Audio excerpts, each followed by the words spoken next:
दोस्तों स्पेन ने एक और कमाल कर दिया है। जो हथियार अमेरिका इजराइल भेज रहा था उसके रास्ते पर रोक लगा दी और साफ कर दिया कि हम खून खराबा में इजराइल का साथ नहीं दे सकते। जानेंगे क्या है पूरी खबर। इनके अलावा अगली खबर में आपको बताएंगे ईरान ने इजराइल के सबसे बड़े जासूस को फांसी पर लटकाने का ऐलान किया है जो मोसाद को खास जानकारी दे रहा था। और साथ में आपको बताएंगे संयुक्त राष्ट्र की शक्ति पर घमासान। यूएन महासचिव के प्रवक्ता ने खुद कहा गुटेरेस बेबस, खुद से बोल भी नहीं सकते। इजराइल अमेरिका की हरकत पर साधा निशाना।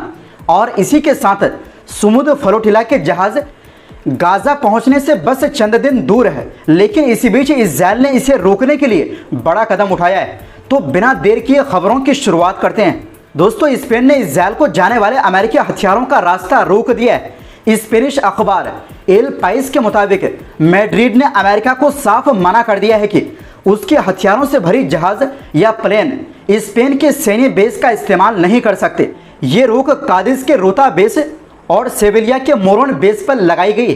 खास बात यह है कि चाहे हथियार सीधे इजराइल जा रहे हो या किसी दूसरे देशों से होकर आखिर में इजराइल पहुंचने वाले हो, अब उन्हें स्पेन के बेस से गुजरने की इजाज़त नहीं है। स्पेन का कहना है कि ये बेस पूरी तरह उनकी मिलिट्री के कंट्रोल में है और हर गतिविधि के लिए उनकी इजाज़त ज़रूरी है। दोस्तों इसके पहले अमेरिका ने F-35 लड़ाकू विमान भी सीधे इन बेस से इजराइल नहीं भेजे थे। उन्होंने इसके लिए एजोर्स द्वीप का इस्तेमाल किया और फिर जिब्राल्टर की खाड़ी पार की। यानी स्पेन का यही इरादा है कि इजराइल जो गाजा में तबाही मचा रहा है, मासूम जिंदगियों को ख़त्म कर रहा है, इस अपराध में वो शामिल नहीं होना चाहते हैं, क्योंकि स्पेन पहले ही इजराइल से रिश्ता भी लगभग तोड़ दिया है। और यूरोप में इजराइल के सबसे बड़े आलोचक स्पेन के प्रधानमंत्री पेड्रो सांचेज है। स्पेन का यह फैसला 1988 के डिफेंस एग्रीमेंट पर आधारित है। इस समझौते में लिखा है कि अमेरिकी जहाज़ों को आने जाने की छूट तो है, लेकिन अगर वो खतरनाक या विवादित सामान लेकर जा रहे हो तो स्पेन से खास इजाज़त लेनी होगी। इसी नियम का इस्तेमाल 2002 में भी अफगानिस्तान के मामले पर हुआ था, जब अमेरिका ग्वांतानामो कैदियों को ले जाने वाली फ्लाइट्स को स्पेन से गुजारना चाहता था। दोस्तों आपको बता दें कि इजराइल के प्रधानमंत्री बेंजामिन नेतन्याहू ने भी अपनी हालिया न्यूयॉर्क यात्रा के दौरान स्पेन के एयर स्पेस से बचने का रास्ता अपनाया ताकि उनके खिलाफ कोई अंतर्राष्ट्रीय वारंट असर ना करे। दूसरी तरफ स्पेन ने इजराइल से कई बड़ी हथियार डील रद्द कर दी। हाल ही में 207 मिलियन यूरो यानी हज़ारों करोड़ रुपए की डील रद्द कर दी गई, जिसमें 45 एडवांस एयर नेविगेशन सिस्टम की डिलीवरी होनी थी। इससे पहले भी 700 मिलियन यूरो की मिसाइल लॉन्चर डील और 287 मिलियन यूरो की एंटी टैंक रॉकेट डील रद्द की जा चुकी है। यानी साफ तौर पर दिख रहा है कि गाजा में हो रहे नरसंहार के बीच स्पेन ने इजराइल को मिल रहे हथियारों पर बड़ा प्रहार किया है। अब ना हथियार उसके बेस से गुजर पाएंगे और ना ही उसकी कंपनियों से इजराइल को नए हथियार मिल पाएंगे। वहीं दूसरी ओर दोस्तों सोमवार को ईरानी अधिकारियों ने इजराइल के लिए काम करने वाले अपने सबसे बड़े जासूसों में से एक को फांसी दे दी। ये जानकारी ईरान की न्यायपालिका से जुड़ी न्यूज एजेंसी मिजान ने दी। रिपोर्ट के मुताबिक जिस जासूस को सजा दी गई उसका नाम बहमन चूबी असल था। आरोप है कि उसने इजरायली खुफिया एजेंसी मोसाद के अधिकारियों से मुलाकातें की और ईरान की सरकारी संस्थाओं का डेटाबेस तक पहुंचने के रास्ते और इलेक्ट्रॉनिक उपकरणों की सप्लाई चेन की जानकारी इकट्ठा करने की कोशिश की। ईरान की सुप्रीम कोर्ट ने उसे जमीन पर फसाद फैलाने के अपराध में मौत की सजा सुनाई। दोस्तों तेहरान और इजराइल के बीच लंबे समय से छाया युद्ध चल रहा है। इसी दौरान ईरान ने कई बार मोसाद से जुड़े लोगों को फांसी दी। हालात जून में और बिगड़े जब इजराइल ने अमेरिका की मदद से लैंड राइजिंग ऑपरेशन चलाया। इसमें ईरान के परमाणु और सैन्य साइट्स, वैज्ञानिकों और कमांडरों को निशाना बनाया गया। यहाँ तक कि टीवी हेडक्वार्टर जैसे सिविलियन टारगेट भी हमले की जद में आए। हालांकि ईरान ने भी करारा जवाब दिया और इजराइल को भारी नुकसान पहुंचाया। ये 12 दिन की जंग ईरान की सुरक्षा खामियों को सामने ले आई। इसके बाद ईरान ने सख्त चेतावनी दी कि इजराइल के लिए जासूसी करने वालों को सीधे फांसी दी जाएगी। इसी साल कम से कम 10 लोगों को मौत की सज़ा दी जा चुकी है। लेकिन सबसे बड़ी दिक्कत यह है कि ईरान पर अभी भी इजरायली हमले का खतरा है। हाल ही में इजरायली प्रधानमंत्री ने कुछ इशारा भी किया है। इजरायल के प्रधानमंत्री बेंजामिन नेतन्याहू ने बड़ा दावा किया है। उनका कहना है कि इजरायल को बिल्कुल पता है कि ईरान ने करीब 400 किलो यूरेनियम कहां छुपा रखा है।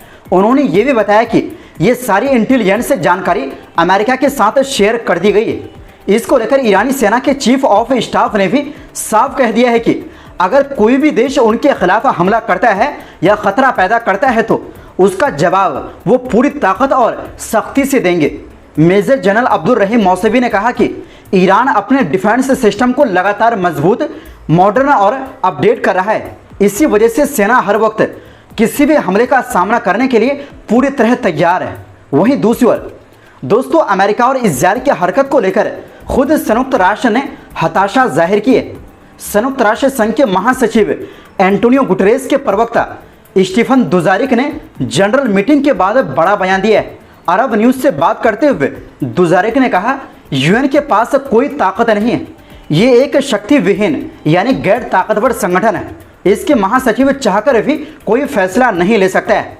दुजारिक के मुताबिक यूएन में जब तक बड़ा बदलाव नहीं होगा और वीटो शक्ति को बैलेंस नहीं किया जाएगा तब तक दुनिया में शांति नहीं आने वाली है। दुजारिक के मुताबिक यूएन की स्थापना इसलिए की गई थी ताकि दुनिया में शांति स्थापित की जाए, अंतर्राष्ट्रीय अपराध को खत्म किया जाए, युद्ध जैसी स्थिति ना बढ़ने दी जाए।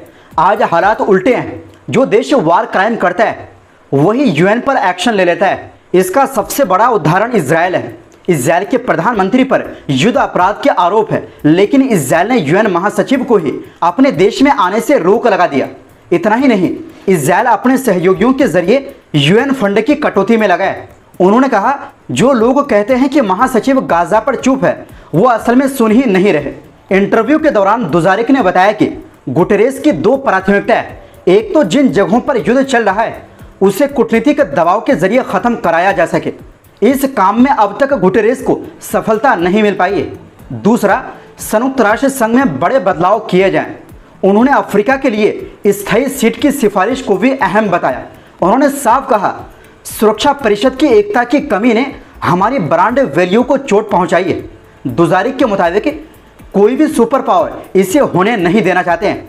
अगर इसमें बदलाव नहीं किया गया तो आने वाले वक्त में इस संस्था पर कोई भरोसा नहीं करेगा, इसकी कोई बात नहीं सुनेगा।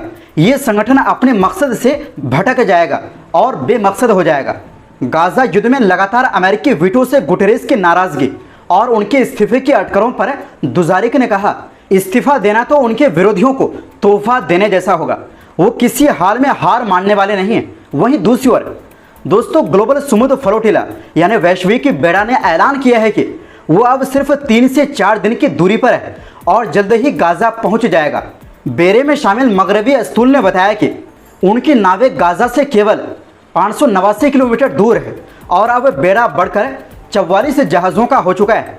हालांकि रास्ते में 3 जहाज़ों में अचानक खराबी आने से सफ़र को थोड़ी देर रोकना पड़ा।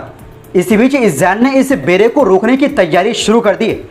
हिब्रू मीडिया के मुताबिक इजरायली सेना ने कमांडो यूनिट तैयार रखी और अस्पतालों को भी अलर्ट कर दिया गया है, क्योंकि ये घटना यहूदी त्यौहार यौम किप्पुर के दौरान हो सकती है। रिपोर्ट से कह रही है कि इस बार भी वही हाल हो सकता है जैसा पहले मैडलिन और हंजला जहाज़ों के साथ हुआ था, जब इजरायल ने समुद्र में हमला कर उन्हें रोक लिया था।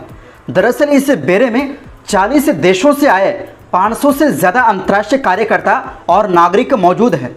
जहाज़ों पर मेडिकल सप्लाई, खाना और ज़रूरी इंसानी मदद का सामान है। साथ ही इटली और स्पेन की सैन्य नावें और तुर्की रेड क्रॉस की जहाज़ भी आसपास मौजूद है। ये पहली बार है कि इतने बड़े पैमाने पर दर्जनों जहाज़ एक साथ गाजा की ओर बढ़ रहे हैं। मकसद है 18 साल से जारी इजरायली नाकेबंदी को तोड़ना। तो दोस्तों, फिलहाल के लिए इस रिपोर्ट में बस इतना ही। आपसे गुजारिश है, हमारी सपोर्ट के लिए वीडियो को लाइक और शेयर ज़रूर करें। बहुत बहुत शुक्रिया।